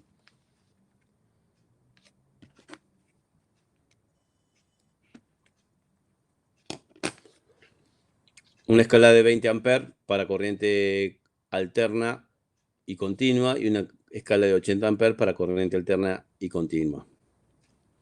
Esto no es corriente alterna, ¿está? Esto en realidad es una corriente continua pulsante, porque el pulso de masa que le da es un pulso de onda cuadrada. O sea, es continua pulsante. Para una bomba de combustible lo voy a poner en corriente continua. Y voy a buscar la escala más cercana a lo que consume. Una bomba de combustible le consume 3 amperes, 3 amperes y medio, menos algunas incluso. Cuanto menos consume el diseño de la bomba, hace que consuma menos corriente, menos consumo de combustible también va a tener el auto porque esfuerzo menos al alternador. Y el alternador fuerza menos al motor y necesito menos nafta para que ejecute su potencia en cada condición de funcionamiento. Entonces yo acá lo tendría que poner en la escala de, en este caso, de 20 para una bomba de combustible, con el puentecito ese, y acá me va a aparecer en voltaje, ¿sí? Un valor. ¿Cómo sé qué amperaje es? Bueno, acá yo tengo, bueno, esta tiene batería todavía, que te dice que si va a medir algo que tiene 20 amperes, lo que tendría que marcar de acá son 100 milivoltios. Si es algo de 2 amperes, te va a marcar 10 milivoltios. Mire el bajo valor. O sea, 10 amperes, perdón, 2 amperes serían 10 milivoltios. Bueno, pero para que no tenés conectado nada y ahí ya te marca 26 milivoltios. Bueno, porque hay que calibrarlo a cero. ¿Está? Ahí te toca un botoncito y lo calibras a cero. Esto yo pensé que era una ruedita, pero es un botón nada más. ¿Sí? Y ahí haces la medición. A ver cuánta corriente consume una bomba de combustible. Entonces, si te aparece 30 milivoltios, no, pará. Ahí dijimos 2 amperes serían 10 milivoltios. 20 amperes, 100. 2 amperes, 10. 4 amperes, 20. Si te aparecen 20 milivoltios, 2,0, vos sabés que eso está con 4 amperes. Un filtro de combustible hace que la bomba trabaje más forzada, se frena, está más tiempo en corto cada espira, y eso hace que aumente el valor de amperaje, de corriente. Entonces te marca 6, 8, 10 amperes. O cuando le pones una bobina universal, una bomba universal y no está preparada para el caudal de ese sistema. ¿Sí? O si el regulador de presión, en vez de estar en 3 bares y medio, está en 6 bares, también está produciendo un esfuerzo mayor a la bomba de combustible. Entonces, vos medís presión de combustible y bien, perfecto. Tenemos los 3,5. Probás el amperaje de consumo de la bomba y tiene 8 amperes. No, no está bien. O la bomba no es la del auto, la presión está bien, así que el regulador de presión está bien. O hay una restricción en el filtro, que por ahí no manifiesta una falla. Acuérdense que las bombas de combustible tiran 200 veces más caudal de lo que va a consumir el motor en la peor condición de funcionamiento, en alto régimen de alta carga. Por lo tanto, hay veces que el filtro está tapado, fuerza la bomba, recalienta la fusiblera, recalientan los cables. Cuando toma con temperatura el cable se hace resistivo, la bomba empieza a fallar, empieza a caerse la presión. Entonces tenés una falla que cada tanto el motor se empieza a quedar. Y si salís a probar se cae la presión de combustible. Puede ser el filtro, puede ser, pero puede ser otra cosa. Caño de o manguera semi-obstruido, aplastado. Entonces, para corriente continua, consumo de una bomba de combustible, de un circuito de luces, o lo que sea, la pinza amperométrica va. Podría haber agarrado, bueno, en vez de la pinza amperométrica, no podría haber agarrado el multímetro, ponerlo con sus cables originales de tester.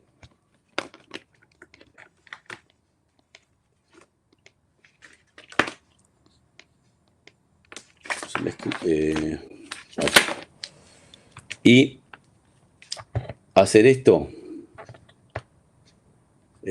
Bueno, este común lo dejamos en el común, este lo pasamos a amperaje. En vez de poner el puentecito ahí entre los dos cables, poner los dos cables del tester. Y este tiene hasta 10 amperes. ¿Sí? Y este lo tenés que poner en amperaje. Y ahí te va a marcar el amperaje de la bomba. También, perfecto. Pones en marcha el auto, te fijas, 3 amperes y ya te lo dan en amperaje, no tenés que hacer conversión, nada. Y tenés razón. Para la prueba de corriente continua, el tester ya tiene la función para medir amperaje. Y también tenés para seleccionar al continuo o alterna. Apenas lo pasás, este ya marca continua acá. Tiene un simbolito ahí arriba que marca continua. Por experiencia les digo que cuando terminan de medir algo en amperaje, vuélvanlo a su posición, porque después cuando pongas voltaje vas a medir tensión de batería, la corriente pasa por el tester entre positivo y negativo y es un corto directo. Lo que voy a encontrar siempre, que casi todos tenemos el fusible interno quemado. Este dice 10 amperes ahí, por fusible de 10 amperes máximo. Porque nos pasa esto, un día nos equivocamos, pusimos esto así, fuimos a medir la tensión de batería y se me quemó el fusible interno del tester. ¿Está? Entonces, todos andamos con el fusible quemado, que es un fusible especial, se llama fusible rápido, es un fusible caro. Este está quemado, por ejemplo. ¿Sí? Pero fue por eso, de haber medido algo en amperaje, después lo dejé acá, fui a medir algo en voltaje, cambiarle el selector de la escala no hace cambiar la condición en serie. Acá tendré en serie el positivo y negativo de batería si estoy midiendo la batería. Ahora, ¿qué pasa cuando es pulsante? Cuando es pulsante, ya esto no me sirve, porque no tiene tiempo para medirme esto. En cada vez que aparece el pulso de masa de algo, vamos al inyector. ¿Sí? Cada vez que aparece el pulso de masa, la corriente va subiendo. Si el pulso de masa terminó antes de la máxima carga de electrones en el bobinado, cae.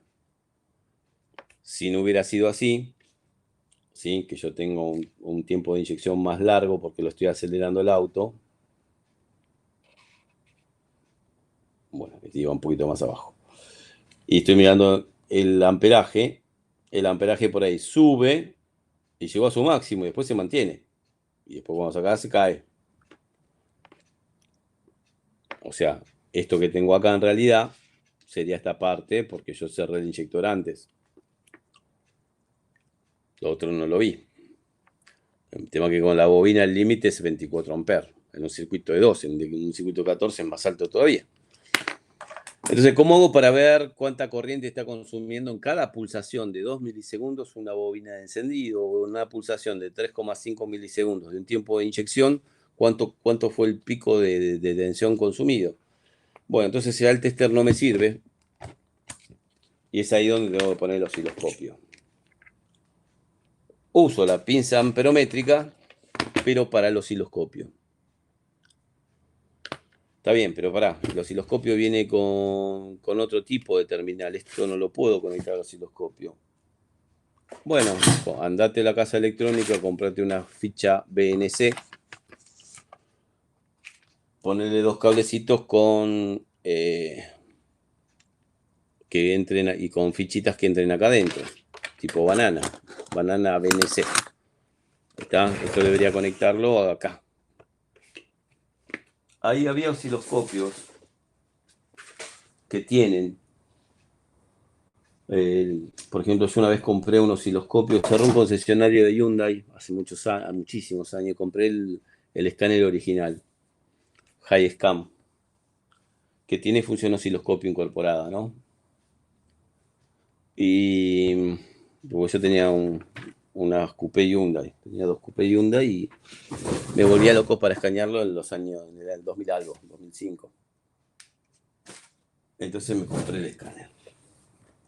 Y venía con un adaptador, que lo estoy buscando, porque lo separé para mostrárselos, pero ahora no lo encuentro, como siempre. Que viene una ficha de este tipo y las 2 salidas para esto. Eso es lo único que quería mostrarles. Pero lamentablemente desapareció. Entonces había un adaptador para eso. Si no se lo arman, van a la casa electrónica, se van con el osciloscopio. Quiero una ficha para esto, se llama BNC. Para osciloscopio, ¿sí? Se usa también en audio, en cámaras de video, en redes, en todo eso se utiliza. Sigo buscándolo, ¿eh? Y no hay caso. Ya lo encontré. Esto estoy hablando, ¿ven? Esto venía en el escáner de Hyundai que venía con osciloscopio incorporado. ¿Me salvó? Bueno, si no lo tengo, compro una ficha de estas, 2 fichitas de estas. ¿Sí? Estos son banana hembra para cable. Me hago algo parecido y va perfecto. Nunca mejor. La gente de Hyundai, coreanos, saben hacer las cosas. Entonces, ¿ahora qué voy a obtener? Voy a obtener lo que pasa con la corriente en un cable, que puede ser el del inyector, el de la bobina, el positivo de la bobina, el pulso de masa de la bobina, el pulso positivo del inyector, y ver qué pasa con la corriente, que son esas montanitas que dibujé ahí. Está bien, la escala, si yo lo tenía, por ejemplo, en 5 volt por división, al osciloscopio lo tenía en ese valor, me quedó prendido, se apagó, perdón, está sin batería. 5 volt por división, si va a medir 2 amperes en 10 milivoltios, yo tengo esta escala, no puedo hacerlo, quería hacerlo en la pantalla, pero no lo puedo hacer. O sea, yo tengo esta escala. De acá a acá hay 5, 10, 15, 20, 25, 30, 35, 40. Yo tengo 8 divisiones en mi osciloscopio. Y esto es 5 volt por división. Si yo acá tengo 5 voltios y ahora puse la pinza amperométrica, voy a medir algo que si tuviera 2 amperes, tendría 10 milivoltios. Yo acá tendría 2 volt y medio, acá 1,75, 1,25, o sea, no vería nada. Porque la escala no da. Es ahí donde empiezo a tocar los controles del osciloscopio para cambiar el tiempo. De 5 volt por división, 2, 1, 0,5, 0,2, 0,1. Y cuanto más lo voy achicando, más me voy a encontrar con que en un momento se dibuja el pulso. Lo mido, ya no va más esto, ¿no? Y acá yo tengo, pongamos, 20 milivoltios. 20 milivoltios para esta pinza. Fíjense las conversiones a cada pinza. Si 20 amperes son 100 milivoltios, 2 amperes son 10 milivoltios, 20 milivoltios son 4 amperes. Yo sé que esta bobina de encendido consume 4 amperes de máximo, de pico. Y voy a otra bobina y en la otra bobina me encuentro con esto. ¿Está? El tiempo no cambió, pero la corriente está en 8 amperes. Está menos resistivo el primario de encendido, o los dos cables, el positivo y el de masa, se están tocando, tomó temperatura, se sobrecalentó y quedó resistivo. O estás observando una falla que cada tanto se ponen dos cilindros y es un corcoveo como que se corta todo. Y estás mirando la señal y está así, cuando hace la falla el auto hace esto. Es un corto. Detectaste un corto, ¿sí? Un exceso de corriente, que por ahí mirándolo en voltaje no te llegas a dar cuenta tanto.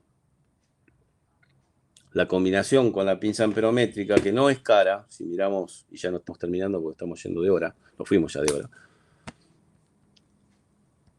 Una pinza amperométrica de estas, yo tengo, o sea, estaría buena una que tenga un rango mayor. Esta es de 80 amperes como máximo en una escala y 20 amperes como máximo en otra. 20 amperes para medir 4 amperes es mucho, pero bueno, sirve igual. Pero consumos de 1 ampere, medio ampere, 200 miliamperes, consumo del bobinado en relay, con esto no lo voy a... se va a ver muy deformado. Tiene una escala muy grande, un rango muy grande para una medición muy chica. Estas son marcas SEM, que bueno, yo ahora de precios no puedo hablar porque hoy en día no podemos hablar de precios, pero una pinza amperométrica para combinarla con un tester SEM. La primera no sirve, la segunda no sirve. No estaban tan caras, ¿eh?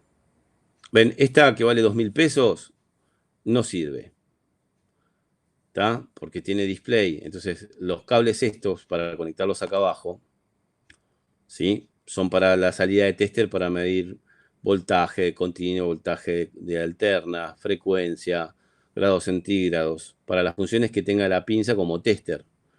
Y lo que medís en amperaje es esto y estarías midiendo como si usaras un tester externo.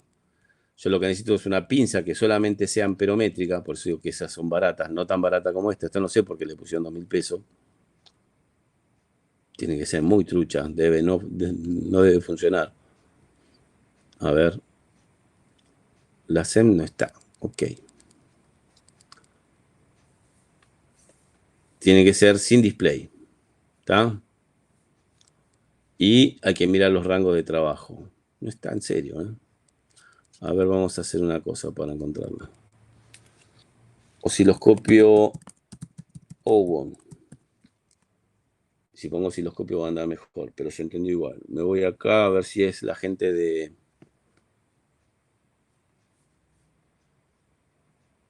Cosmel. Perfecto, Cosmel, 10 puntos. Mira lo que valen. Este sirve para nosotros, ¿eh? Si no lo tienen, acuérdense que se va. Quiero ver otras publicaciones de esta gente.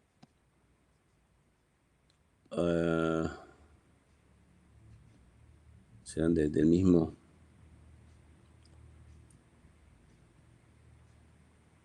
No, este no es el mismo. ¿Cómo hago para ir a ver el resto de las cosas de esta persona?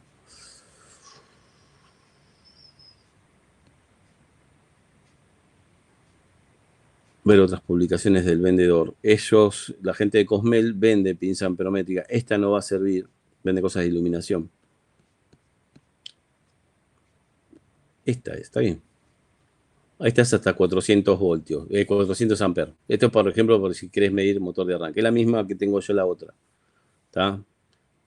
Sí, es la misma. Un poco más moderna. Y ahí está la otra, a ver. ¿O no? Esta serviría, fíjate que la escala es 1 hasta 400 amperes. Te serviría para ver el consumo en el momento de arranque. El dibujito que yo hago con la caída de tensión en voltaje. Podría ver lo que pasa con el amperaje. Y después está la otra que es de escala más chica, que debería haber otra. Ahí está hasta 400, creo que quedó esa sola.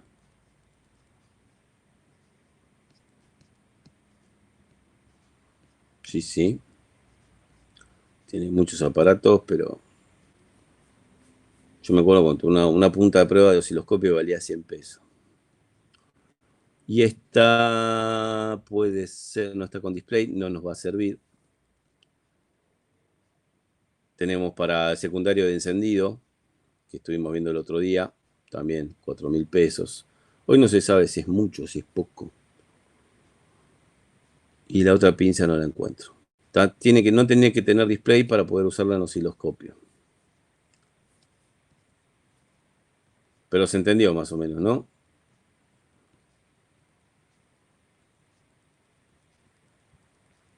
La otra no la venden esa sola. Habría que ver si tiene buena calidad esa de 40 amperes, si tiene buena calidad o buena resolución. Habría que leer las especificaciones.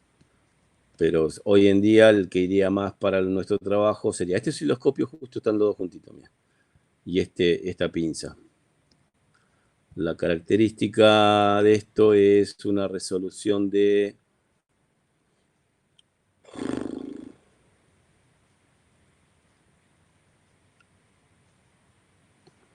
sensibilidad, un error de un 3,5%. Está bien, no sería tanto. ¿Está? Sensibilidad hasta 0,1 amper. Perfecto, estamos bien. No hay problema. Es un valor muy bajo. Así que esa serviría. O sea, dentro de lo que hay en electrónica automotriz, una pinza de estas que nos puede abrir un mundo de nuevas comprobaciones, porque miramos solamente voltaje, pero no sabemos qué pasa con la corriente. Yo en un circuito de batería, yo lo mido y tengo los 12,5 voltios. Ahora voy a conectar la portátil se prende y se atenúa enseguida. Había presión de electrones, pero cuando abrí la canilla, que cerraba el circuito con una lamparita, se cayó el caudal. Presión de electrones, voltaje, ¿sí? Y caudal de electrones es el amperaje. Yo puedo ver las dos cosas. Esa es la ventaja de una pinza amperométrica, que vamos a ir combinándola, ¿no?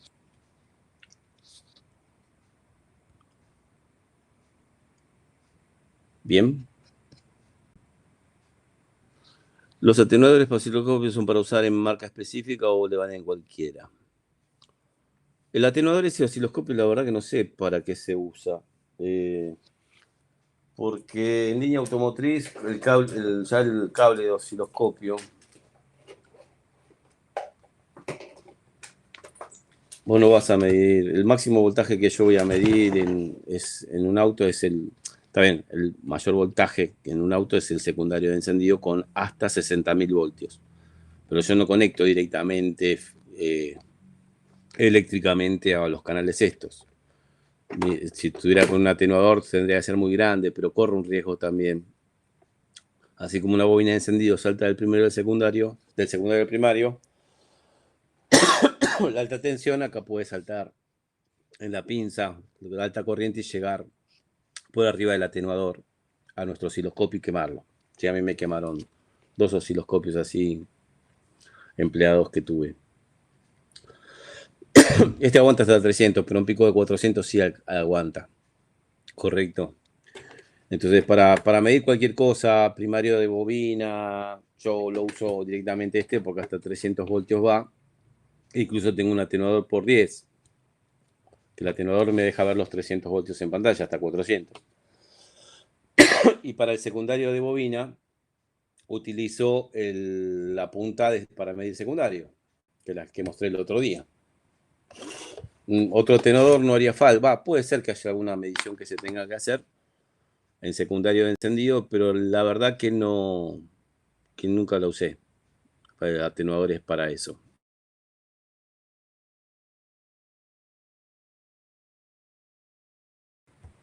No sé, ahí está. Lo máximo, o sea, con el cable del test del osciloscopio, 1 por 10, y con la pinza de secundario ya estamos, digamos, prácticamente pudiendo medir voltaje en inyectores como on-rail, en inyección directa, primario de bobina, y el secundario con la pinza. Para eso es. Lo que pasa es que si su osciloscopio es de baja impedancia, o sea, mete mucho voltaje al circuito y vas a medir en electrónica, y sí tenés que poner atenuadores. O sea, si vas a trabajar con osciloscopio, vos, Ricardo, habías comprado uno y vas a trabajar en la electrónica interna de una EQ, no puedo inyectarle mucha corriente a un integrado, un microprocesador. Entonces ahí se puede usar atenuadores que se agregan a la atenuación del cable original que tenga tu los cables de prueba de tu osciloscopio, ¿no? Pasa que hay 1x10, 1x100, 1x1000. El 1x10 para nosotros, que es el cable con el que viene el osciloscopio, alcanza y sobra.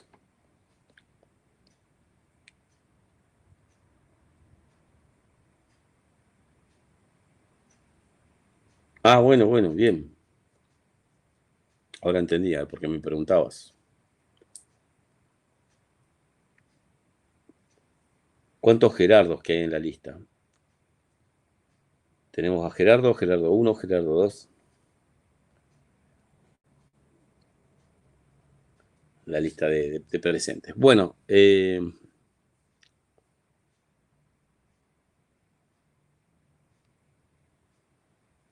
bien. Sí, sí, sí, sí. Si viene con cocodrilo, sí, hay que usar atenuador. Sí, sí, el otro. El Jantec es buena marca. Yo prefiero el Lowon. Y aparte por el precio también, me parece que el Lowon es el que anduvo siempre. Yo este lo tengo, bueno, el Leonardo también lo tiene hace muchos años. Y es un osciloscopio que no tiene problema. Y el de por PC menos, más con la aplicación del celular. Yo, es más, creo que voy a vender los dos osciloscopios que tengo y sí, y me voy a comprar el que es por PC, el BSS 1022, creo que se llama. Eh, Porque tienes una aplicación de celular, ya no te que usar PC, nada. Y para ciertos lugares es más fácil de trasladar, no necesitas batería, porque usa la misma del celular, lo conectás por el puerto donde se carga el celular y ya está. Si no tenés osciloscopio, es la mejor inversión, que es lo que vimos ahí recién en la lista en Mercado Libre.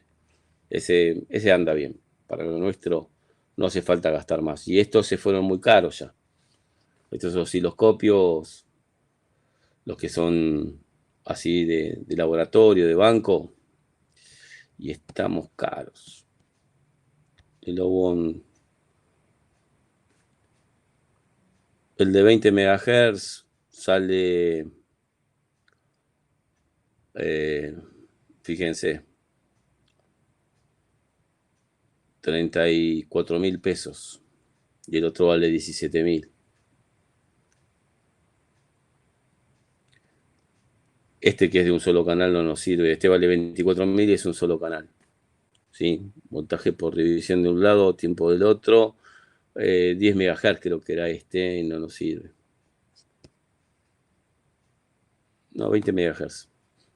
Pero necesitamos los dos canales. Con dos canales es mucho mejor. Ahí vemos justamente una corriente alterna en fase. Muy bien, señores. Preguntas con respecto a lo que estuvimos viendo.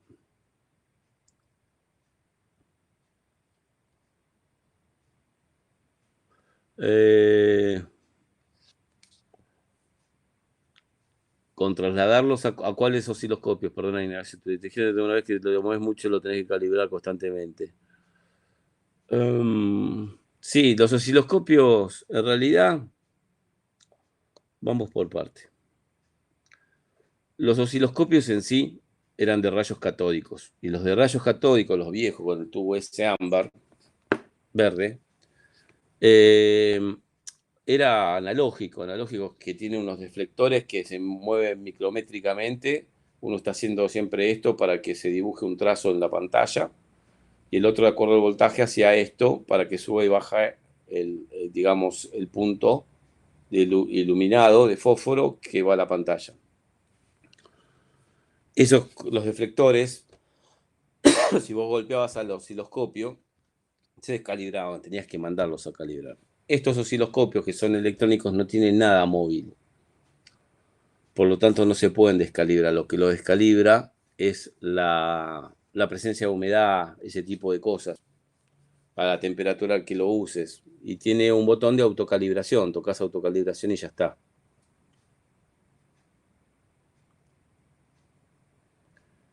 ¿Vas a esperar que baje el dólar, Ricardo? No me quiero reír. Nunca bajó, nunca bajó, nunca bajó. Siempre nos dijeron, va a subir el dólar, pero es momentáneo porque ahora con el 35% nunca bajó. No va a bajar. No va a bajar. Lo siento mucho, pero no va a bajar. Es muy feo. No hay que reírse, es para llorar, pero es así. Estamos complicados, complicados. Ojalá que empecemos a levantarnos, ¿no? Pero bueno.